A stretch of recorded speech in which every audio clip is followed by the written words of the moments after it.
اس کا مطلب ہے توبہ میں کامیابی ہے۔ وہ کامیابی دنیا کے اندر بھی ہے، جب ایک شخص تائب ہو جاتا ہے، اپنے گناہ چھوڑ دیتا ہے تو اللہ تبارک و تعالیٰ اسے عبادات پر استقامت دیتا ہے، گناہوں سے مزید نفرت پیدا ہوتی ہے، پھر اچھی صحبتیں بھی اس کو مل جاتی ہیں۔ جو پہلے کہتا ہے نا کہیں مجھے نیک تو نظر نہیں آ رہے، توبہ کرتا ہے تو اللہ تعالیٰ راستے بنا دیتا ہے۔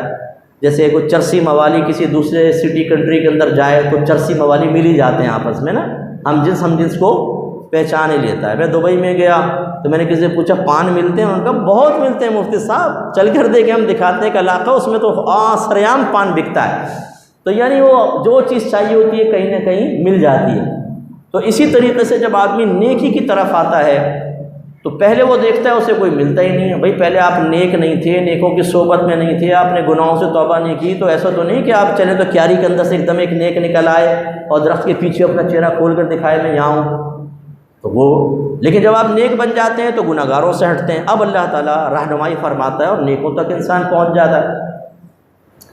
تو ایک تو دنیا میں پھر یہ کامیابی کہ اس کو سکون ملتا ہے، ذہنی سکون، شخصیت میں اللہ تعالیٰ نور پیدا کرتا ہے، چہرے پہ نور آتا ہے، عبادات پر استقامت ہوتی ہے، ہزارہا دنیاوی مسائل سے اللہ تعالیٰ غیب سے امداد کے ذریعے چھٹکارا دلوا دیتا ہے، اولاد نیک پرہیزگار متقی ہوتی ہے، گھر میں لڑائی جھگڑا فتنہ فساد نہیں ہوتا، سکون ہوتا ہے کیونکہ دین آپ نے گھر میں داخل کر لیا۔ تو یہ دنیا میں ایک طرح بظاہر کامیابی، اور پھر آخرت میں جیسی آپ کو موت آئے گی اور ہماری نگاہوں سے پردے ہٹیں گے تو ملک الموت علیہ السلام بہت ہی اچھی شکل میں تشریف لاتے ہیں اور جنت کے فرشتے ہوتے ہیں، جنت کی نعمتوں کے ساتھ آتے ہیں۔ روح کو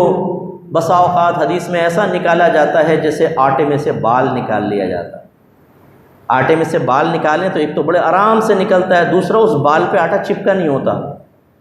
ہے کہ نہیں، کیونکہ وہ اتنا ملائم ہوتا ہے نا، وہ چکنا ہوتا ہے، پھر آٹا چکنا آرام سے نکل آتا ہے بال۔ تو یہ سرکار سمجھا رہے کہ ایسے روح نکل آتی ہے کہ نہ کوئی تکلیف ہوتی ہے نہ اذیت، بالکل آرام سے۔ پھر اس روح کو 7ویں آسمان تک، جیسے نبی کریم صلی اللہ علیہ وسلم کی 7ویں آسمان تک ایک معراج کا منظر پیش کیا جاتا ہے نا، گویا کہ اسی کا ایک حصہ اس بندے کو دیا جاتا ہے کہ زمین سے آسمان تک فرشتے قطار اندر قطار کھڑے ہوتے ہیں، پہلے آسمان پہ پہنچتا ہے، پہلے آسمان والے پوچھتے ہیں کون آیا، کہتے ہیں کہ فلاں کی روح ہے، تو وہ کہتے ہیں کہ اللہ کا حکم ہے، وہ کہتے ہیں ہاں اللہ کا حکم ہے کہ اس کو عرش تک پہنچایا جائے،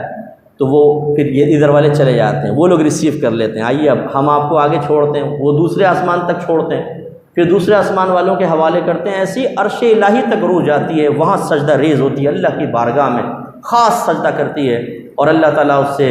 اپنی شان کے لائق خطاب فرماتا ہے کہ اے میرے بندے تو نے مجھے راضی کیا، اب تو اپنی قبر میں جا، اب برود قیامت تیرے لیے انعام ہے۔ پھر اس کی روح کو واپس لوٹایا جاتا ہے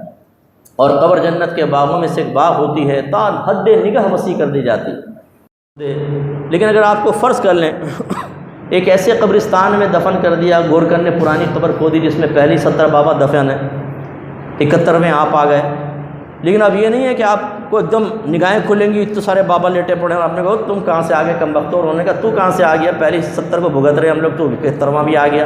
ایسا نہیں ہوگا۔ او تا حد نگاہ وسیع، تا حد نگاہ مطلب جہاں تک آپ کی نگاہ جائے آپ کی قبر چوڑی ہو جائے گی، یعنی وہ قبریں برابر والی حصی اعتبار سے آپ کو محسوس تک نہیں ہوں گی، اور وہ جنت کے باغوں میں سے ایک باغ بنا دی جائے گی۔ پھر ایک اچھی شکل والا شخص آئے گا، بڑا خوبصورت، منکر نکیر کے سوالات کے جوابات پر بھی استقامت ہوگی، پھر وہ خوبصورت شخص آئے گا، بڑا ہی حسین جمیل، اور ایسی خوشبوئیں نکل رہی ہوں گی کچھ انتہا نہیں۔ تو انسان پوچھے گا تو کون ہے، وہ کہے گا آپ نے مجھے پہچانا نہیں، میں آپ کا نیک عمل ہوں، اللہ نے مجھے اس لیے بھیجا ہے تاکہ میں قیامت تک آپ کو انسیت فراہم کرتا رہوں، آپ گویا کہ بور نہ ہوں۔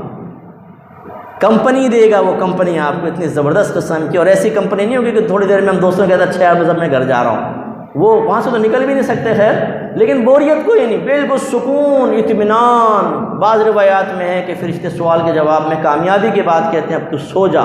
اس طرح جیسے دلہن شادی کی پہلی رات سوتی، تو وہ سکون سے سو جاتی ہے، خوشی ہوتی ہے میری شادی ہو گئی اور دیگر چیز، ایسا سو جاتا ہے، اور فوراً قیامت قائم ہو جائے گی، یعنی وقت کا پتہ ہی نہیں چلے گا، وہ آنکھیں ملتا ہوا اٹھے گا اور کہا جائے گا قیامت قائم ہو جائے گا، بس اتنی سی دیر؟ تو روایت میں اسے ایسا لگے گا جیسے ظہر سے عصر کا وقت درمیان، بس اتنا سا وقت، اور پھر میدان معاشر میں جو اللہ عزت اور احترام دے گا، ہم یہاں پہ دوستوں کے ساتھ گناہ کبیرہ کر کے ان کے درمیان کوئی مرکزی نگاہ بننا چاہتے ہیں، مرکز نگاہ۔ دوست کہتے ہیں یار تو کہاں تھا یار، تجھے تلاش کر رہے، تیرے بغیر تو محفل میں مزہ نہیں آتا، سنا کوئی گندی سی بات، اور ہم ان کے دلوں کو جیتنے کے لیے، ان کے درمیان ایک نمایاں حیثیت حاصل کرنے کے لیے معاذ اللہ ثم معاذ اللہ اپنے گھر کی بات بھی ان کو بتا دیتے ہیں۔